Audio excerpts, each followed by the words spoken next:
Anyone Google? How do I get in? A long way round. So what's this? Is this a school hall or a gym? Is this a boys' school or a mixed school or a mixed? It used to be the grammar school years ago. What, till they scrapped? Hampshire, they scrapped it earlier. Right. But they still have grammar schools. They still have. You can still go to a grammar school. Yeah, but they're Oh. all Yeah, we went to grammar school, which meant that you had to do your 11 plus and. Yes, well they scrapped 11 plus quite early in Hampshire. Wow, did they? In the early 70s. Well, that was quick. Wasn't it? Well, so the different counties or the different regions, they made their own choice and just got. Oh wow. Well, ladies and gentlemen, the hello, introduction. Paul McGann, everybody. The grammar school educated. So we're going to have a little chat with Paul on here for 5 minutes, and then Peter. Who in the room did an 11 plus? All right, so quite a few. Yeah. For those that may not have even heard the expression, it was an exam that you did aged 11, and it was on one day, wasn't it? That was it. If you were sick that day, you didn't do it. You couldn't resit it, and depending on whether you passed it or not, determined basically the rest of your life, or then at least the next 5. What? It was what? 20% to pass. Yeah, they were rigged. It was a scam. It was a rigged system. Did you pass? Yeah, I passed, but and so then that if you passed, it meant that you then on a form you'd get, at least where we were in Liverpool, you'd get to make choices of 3, schools, grammar schools, direct grant schools. Maybe you get one of those choices, so then and it'd be miles away from the school you went to, the primary school you went to. But I know your point about that was right, because I remember when I got there were kids like wholesale from another school. Every kid in the class passed it, but the school I came from, I was the only kid that passed it. So there was some kind of social engineering going on. So they scrapped it. It's probably good they scrapped it, actually. Did you go then from school to acting college or anything like that? I went. I stayed there. So at the grammar school till I was 16 or 17, and then I followed my brother to London. Which one? There's a lot. Joe, there's 4 of us. It's 4 boys in the family. I wouldn't know, but we all happened to become actors. But in those days, we were musicians then, and Joe had gone to London in order to. He wanted to be a songwriter. Wanted to be in bands and stuff. This was the mid-70s, so you could still do it. And he went down because he's 2 years older. Right. And as soon as I could, I joined him. Just jumped on the train to London. In those days, now, if I wanted to be an actor now, I'd stay in Liverpool because there's 2-3 schools you could go to. So the world's changed a bit. But in those days, still, I think really, no matter where you were in the country, well, I know that because by the time I got to London and then ended up at the stage school, there were kids from all over the country there, but you had to go to London in those days, just the way it was. And did you find that you're proud from Liverpool? Hello. No. He's talking to himself. I'll pop over. There was an accent. You've still got your Scouse accent. You can still tell it's there. Was you encouraged? What are you meant to do?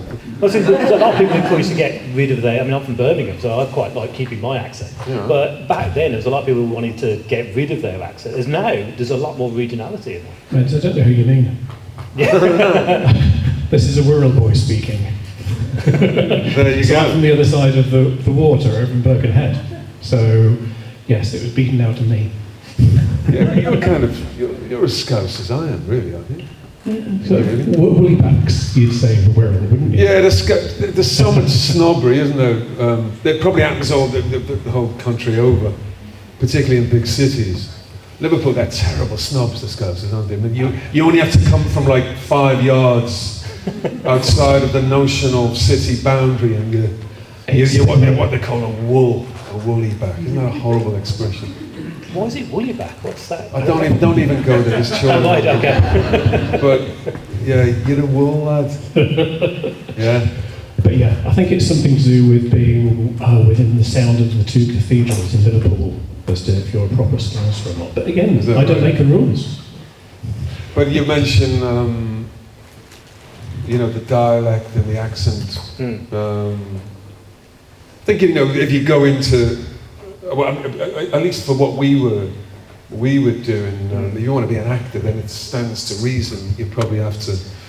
And you've got a good ear or a half-decent ear, it probably stands to reason you're going to have to work in other dialects or other accents, at least try, and perhaps try and disguise your own from time to time. Me and you talk. It's just something that you do. But when I ended up at this stage school in London, and we had a language lab, there was a little language lab, where every Wednesday we'd put the headphones on and today's Geordie, or whatever, or Mid Wales.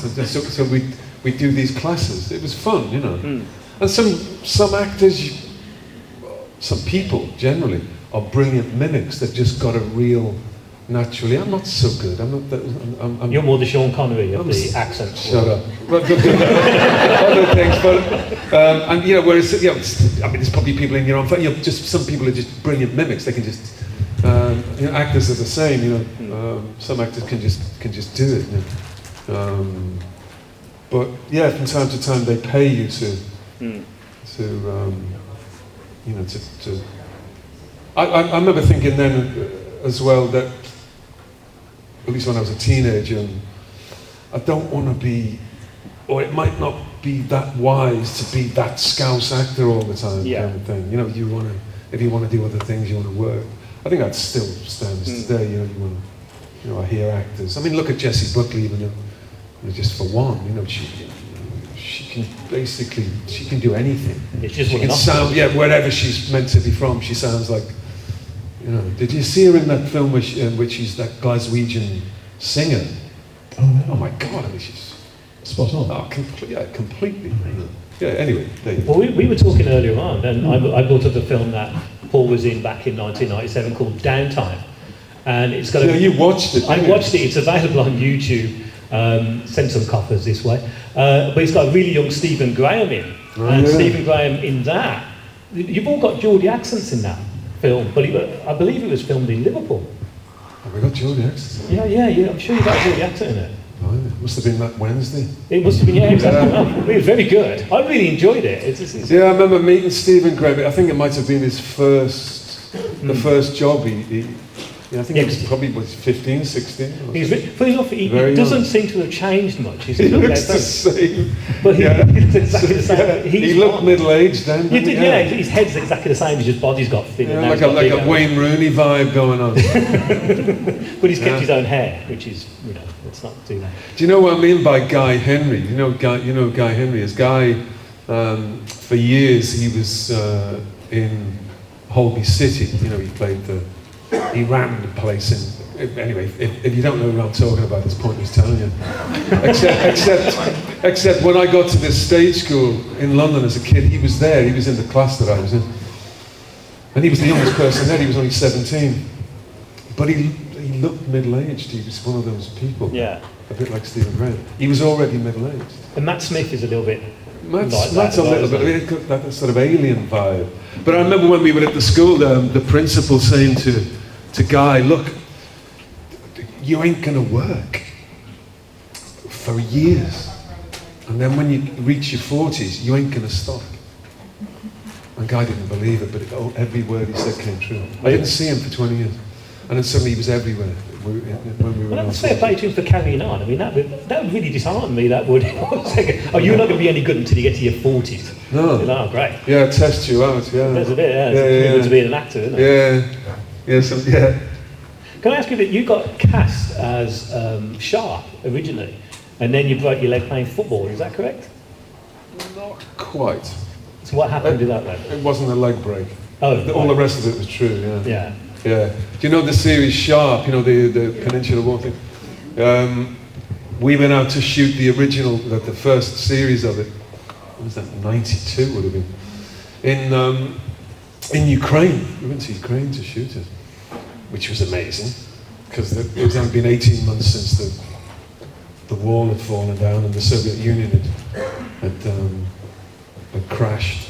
So it was a fantastic time to be there. Yeah. It was odd and strange. And anyway, I was sharp, and we went out there initially for 16 weeks. We were going to shoot the first 3 eps, like full feature-length films.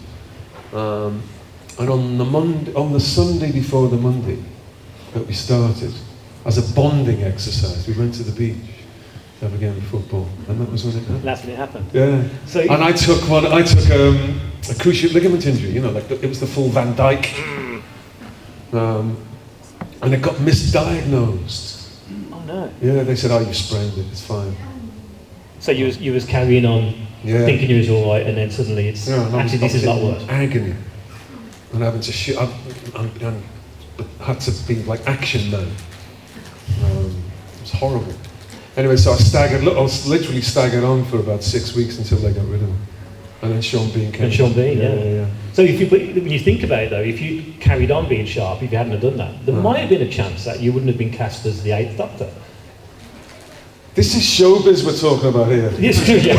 It's like, what if you never, and blah, blah, blah. Sliding doors. It's right? like, it's like every week. Yeah. I mean, when we went to Canada to shoot what they now call the Doctor Who movie, because that was a TV pilot, that's a pilot.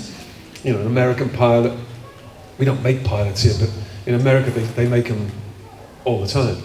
And to do a pilot, you have to, as an actor, you have to sign a contract.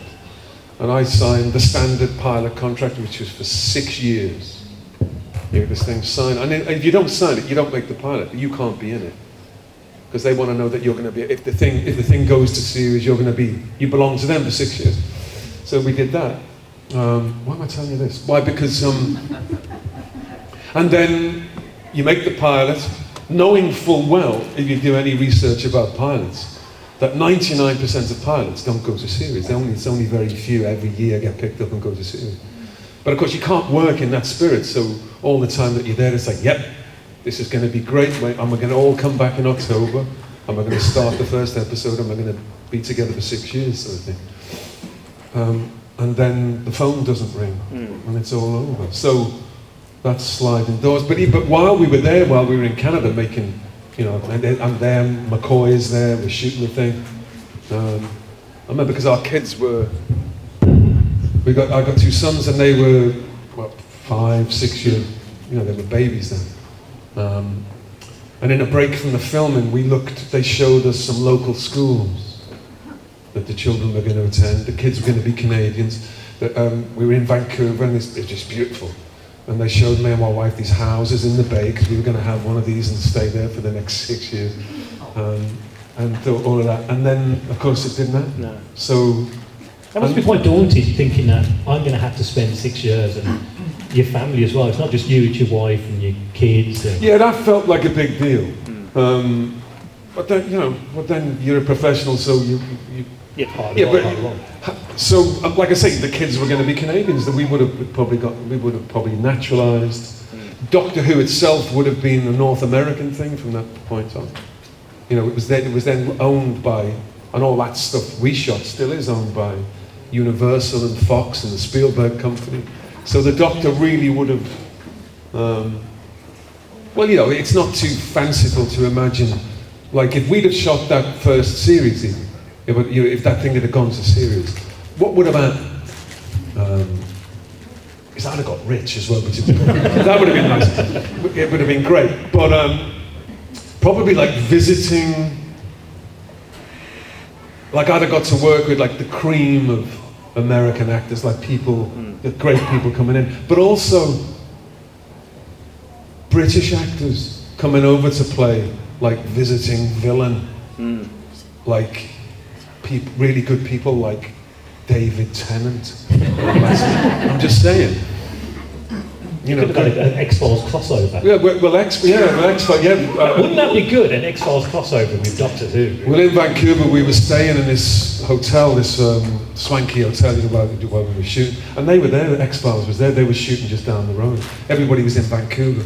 In those days, Vancouver used to double. I think it probably still does. It does. It doubles for Los Angeles because no one's got guns for a kick-off, and the food's better, and it's safer and it's cheaper. So that's why everything there, and they pretend that it's, well, we were meant to be San Francisco, weren't we? Yes. In that film. So, and it all looks the same. Anyway, so slide indoors, what might have been. Do you ever look at Sean Bean and think, I would have been better? No, he was definitely better than I am. He was definitely better than I would have been. No, he was made for it. Yeah, yeah. The last thing, I've got to say that, just because I want to drop his name while I'm here, but the last thing I did on Sharp was have a fight with Daniel Craig. And that was what tore my ligament properly.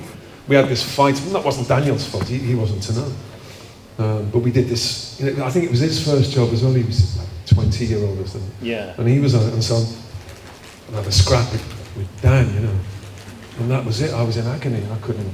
So that's literally two people that have been Bond films, Sean Bean and now Daniel Craig. Yeah. Shall I pick their names off the floor now? Having dropped them so conspicuously, there you go. But it was great, it was fun while it lasted, but then that Sharp thing, it all went so wrong. Just a PS about it. It later became the biggest, because our union, Equity, it became the biggest union court case, probably of all time. It took 6 years.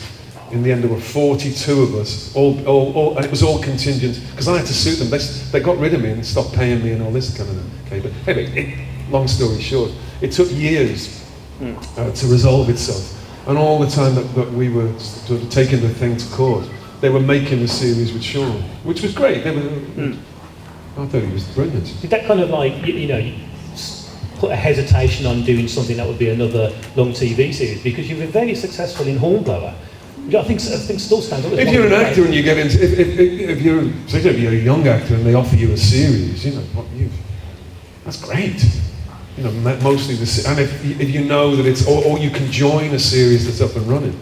I think I went into Hornblower, the second series. I think they ended up doing 5 or 6 series. I did 2 or 3 of them, which is great. You know that.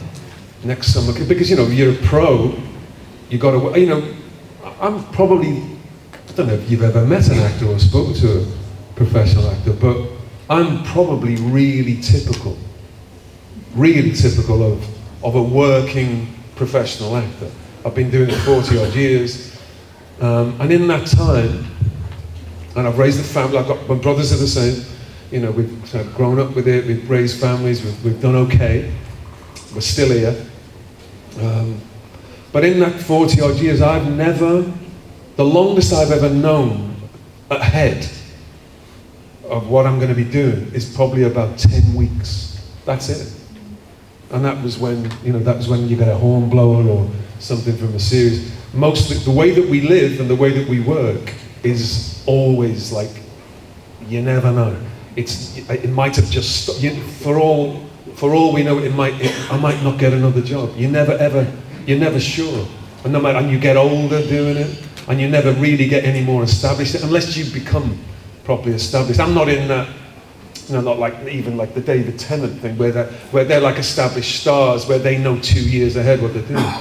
For the likes of me and my brothers, no, we're in that other, the next cohort where, you got a body of work and you get work, but sometimes you don't, and sometimes it stops. And sometimes it can be a little bit scary, like when the kids are little and you're in negative equity, all that bollocks. And you're like everybody else, and you freelance, it's just one of them things. But it's what we chose, so at least you can get used to it, and you made your peace with it. I'm a Liverpool supporter. I was at the match a few weeks ago. We got tickets there, and I met a mate from school who I was at school with, and he did a straight job all them years. We're over retirement age, but we were having a similar conversation. He was saying, Paul, how could you live like that? You know, how could you? You know, and I had to say to him, Jeff, man, you know, every Thursday he would have, or every fourth Thursday, he would have got paid the same from the same firm. I could never have lived like that. You know, we ran away to the circus. It was just and you either can cope with it or you can't. You know, and in a way, you just end up getting used to it. I suppose we're doing Doctor Or you can make call the midwife. and have it off large, as they say. Like, what's that been like 15 years? Stephen and I have been, and now it's coming to an end now, isn't it? They're going to be. I think they're just shooting the last episodes of it. Stephen just phoned you up and goes, "Are you busy?" Yeah. Because I am. Yeah. Steve, yeah, but that's been 15 years of their lives, and so which again is like, if you can get it in this line of work, you know, anything steady like that. It just makes all the difference. You know? They've been able to plan ahead, and their lives have changed. It's worked, you know. It's been great. But now they're going to find out what it's like when. Yeah, you know, that has finished. We're going to bring. Peter's going to pop down with the microphone. Yeah. So roving mic. The roving Yeah. mic. So Pete, want to nip I that will head out. And you're going to ask terribly hard leading questions, aren't you? I can tell. Don't let him off with Sean Bean. Don't let him off. Right then, Or you can just shout. I mean, it's spotted. Right, young man, please tell all your name and what's your question? I'm Joseph, and what's it like being in a Doctor Who movie? Also, this is my son. You're his hero, so be nice. I never met a Joseph I didn't like. You know that in my life. Being surrounded by them myself. What's it like being in a Doctor Who movie?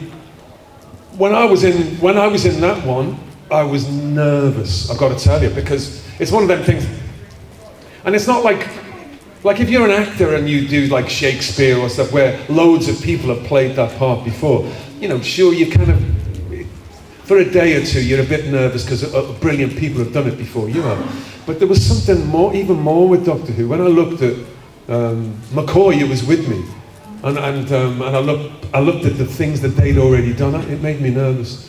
Like big shoes to fill. That was the first experience of it. Was nerves, but that's kind of natural. And then 2 or 3 days in, it was just a laugh. It was great. Weirdly, though, here's a weird story. My agent at the time, when I did the thing in Canada, in Vancouver. Who did, you know, she arranged for me to be in it and everything else, was Janet Fielding. And Janet, in her previous life, had been an actress, and she'd been in Doctor Who, of course. So she knew everything about, she knew exactly what she was talking about, and she said to me, Paul, she said, it's not like any other job. She said, 30 years from now, if you can imagine it, they'll still be talking about it.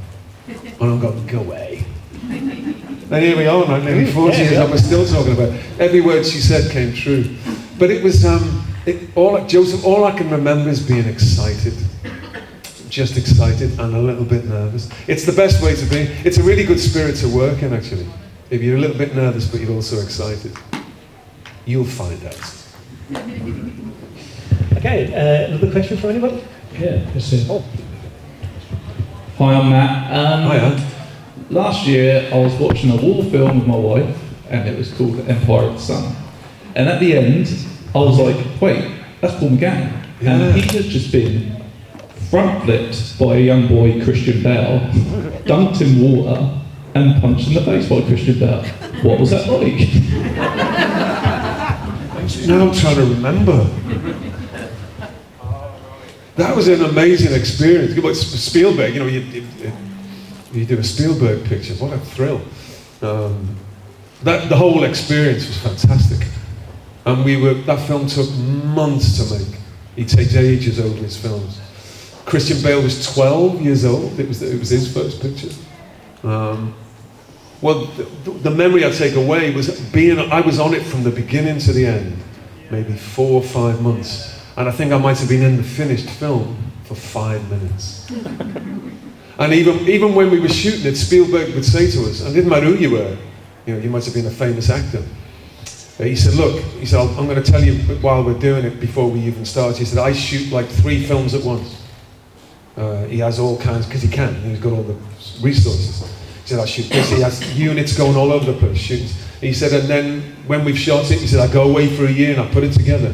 He said, I'm warning you now, you might not be in the thing that we, or doesn't matter where you are on the bill now. So we were warned. And what's more, in the book, like, you know, because it comes from a novel, in the book, the character that I played, I forget the name of the character, but he was this cavalry officer. And he was, and it was before, you know, for those of you that don't know the book, these people, we picked them up before the fall of Singapore, a lot of just British expats, and then they all get captured by the Japanese, they end up in a Japanese prisoner of war camp. So, you know, we see them before and after. And in the before bit, the character that he wanted me to play was a character that the kid who Bale plays really looks up to. And then blah, blah, blah. So we shot scenes, I shot loads of scenes with Christian Bale, yeah, hours and hours of it. Anyway, long story short, about a year later, I don't know if I've ever told this story. Anyway, at that time, I'm living in a squat in London, a really good squat. And we're having a party, there was a party going on, and the neighbours in the street were all there, it's midnight. And I can see one of my mates in the squat, like waving at me across this crowded room, with the phone by her ear. She's going, I'm going, that was... Anyway, comes over, it's Steven Spielberg. This is true story. I mean, name dropping for me, aren't I? Steven Spielberg's on the phone. He goes, oh, Paul, he said, got a phone. I go, wow. He said, remember what I told you about that? He said, well, I'm afraid it's come to pass. You're in the film for about 4 minutes. Now, he said, I want to tell you myself before anyone else tells you. And also, you may want to call your agent and, you know, get your name either, because it looks a bit embarrassing. You know, there you are, that was like 4th on the bill or something. I left the name. But how about that? Stephen, rather than get some minion to do it, shows you the mark of the man, I'll tell you. Spielberg found me himself, told me himself. Who wouldn't want to work with someone like that? As well as being a genius. Yeah, and also, what a thing to have at your party as well, that Steven Spielberg phoned you up. Yeah, wild. I hope you got off with someone after that, and that's a good pulling technique. It's like... Yeah. But it was a good film as well. I remember seeing it and thinking, wow, what a film. Christian Bale was fantastic in it. I just got memories of him, like we were down in Spain shooting it, and Bale, like I say, like 12, 13 years old at the time. And I remember sitting by a wall trying to get some shade. It was summertime. And I could hear Christian's voice talking to Spielberg from behind me, behind this wall. And they were talking about a scene that they were about to shoot. And Spielberg saying to him, well, you know, remember when last week we were in that room and John is there and da-da-da, and the kids go, yeah, and you said this and then this, that. Well, we're going to do the next bit now where, well, why don't we go in surprising? And the kids going, yeah, okay. Why don't I? And Christian was coming up with ideas. They were a pair of kids. This is what they say about Spielberg. He's like a child, and he was in perfect company. And still, it's one of the best performances by a child that you'll ever see. He completely carried the film, didn't he? Brilliant film. Anyway, another life. More. Out of sheer laziness, I'm going to go with this chap here, but I see you're over there, so do keep coming up with questions, guys. Hi Paul, it's Andrew. Hello, Andrew again. Hospital Radio Productions. We were talking earlier on this morning, and I was kind of saying we'd met in 1996 at the BAFTA premiere, and I was just wondering if at that time you were already aware that it wasn't going to go to series. Well, yeah. It was 2 weeks before it actually was on. I think we shot the film. We shot the pilot in the January, finished it in the February, and by April, May we knew. Why? Tell you why? Because what happens it's a seasonal thing in the United States. They make all these pilots. It's pilot season. all the pilots shooting around that time through the winter, blah blah blah. And then sometime in the April or May, they all race off against each other like a grand national of pilots, and they call it Sweeps Week, and they still do it. And basically, whoever gets the most, it's America, whoever gets the most ratings, whoever gets the most viewers, they make it. That's what the one they make. Whoever wins, that's the US, isn't it? And I think the thing that we made, the Doctor Who thing, it came second to a thing about Charles and Di. I'm just saying. It was the mid-90s. Charles and Di were like king and queen of the world. Yeah, and it was some Catherine Oxenberg thing about Charles and Di. Yeah, and so more people wanted to see that, so they made that instead. And so we would have found out then. Yeah, that's how it works. It's brutal, man. What else should we talk about? Hi there. I'm Mark, and Hi, Mark. I still rate you as one of the top doctors of the series. And Thank you. You know, you dropped Dave Tennant in earlier, but he came back twice within the Doctor Who series. Have you ever thought coming back yourself? Well, the thing is, I've thought of it a lot, but it's not up to me, is it? It's never been up to me. I think about it even now. I'd love to. Well, you know, we were saying before, I've been, what is it now, 30, well, it's 30 years since I've been involved in it. I've been on screen less than 2 hours. That's insane, isn't it? In 30 years. It's all on audio. So, you know, so there's still, and I'm still alive, I can still do it. So if they wanted to, or if they asked me to do it, I promise you, I'd just drop everything and go and do it. Whatever it is. It's unlikely now, I think, well, we don't know quite where it's going anyway, since Russell T dropped out and everything, and it all went a bit pear-shaped. We don't know what's going to happen, but I can tell you what I think has probably stopped now, is the idea of like a long series. You know, the way Matt Smith will go to Cardiff for a year and they'll do 13 episodes. That's not going to happen now. I think those days are over. It's more likely to be specials or truncated episodes, or, you know, shorter bursts of it, if and when it comes back. But certainly if they ask me to do it, I'd do it. I'd definitely do it. I've thought of it a lot. And I was hoping, even in the last few years, you know, that, you know, 'cause, on the Chibnall, and then when Russell came back, I thought we'd all probably get a go then. I thought he might, just decide to just give everybody a little spin-off, because it's possible they can do that. But as yet, no. I've never even met Russell T Davies, never spoken to him. Oh, really? No. Just not been in the circle of... Never been in the same room as him, so just in case you were wondering. And apparently the way that I don't think he's even in it now, but they always used to say, the way that he does it is your phone will ring, and it'll be him, and he'll go, fancy lunch, or something like that. And then, you know, you're in, kind of thing, you know, that's how it happened, but the phone didn't ring. I think like any of these things, there was always rumours coming about when Disney Disney didn't take over, when Disney put some money in. Yeah. I think there was a hope that you would have got kind of on-demand kind of specials, that would have been, and we would have had a good 60. Sometimes it's frustrating, being Doctor Who, it always remains possible. I mean, we've seen David Bradley playing the Doctor that isn't even alive anymore. I mean, you know, an actor, even if you die, I mean, it's going to carry on without you. Yeah. But so much is still possible. That of course always remains. A word about rumours. Every time, you know, and it's often in these, when we meet at these shows, rumours come up, or rumours are mentioned, or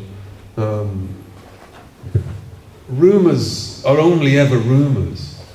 And I'm here to tell you, for the simple reason that showbiz doesn't work like that. And I can tell you out of personal experience, if something's going to happen, like for example, when I shot that thing, Night of the Doctor, the 6-minute thing that Moffat made. Moffat called me 10 days before we did that. And that's normal. the way showbiz works and the way telly works, particularly the way telly works, is it goes for months and months and months pre-production. They plan something.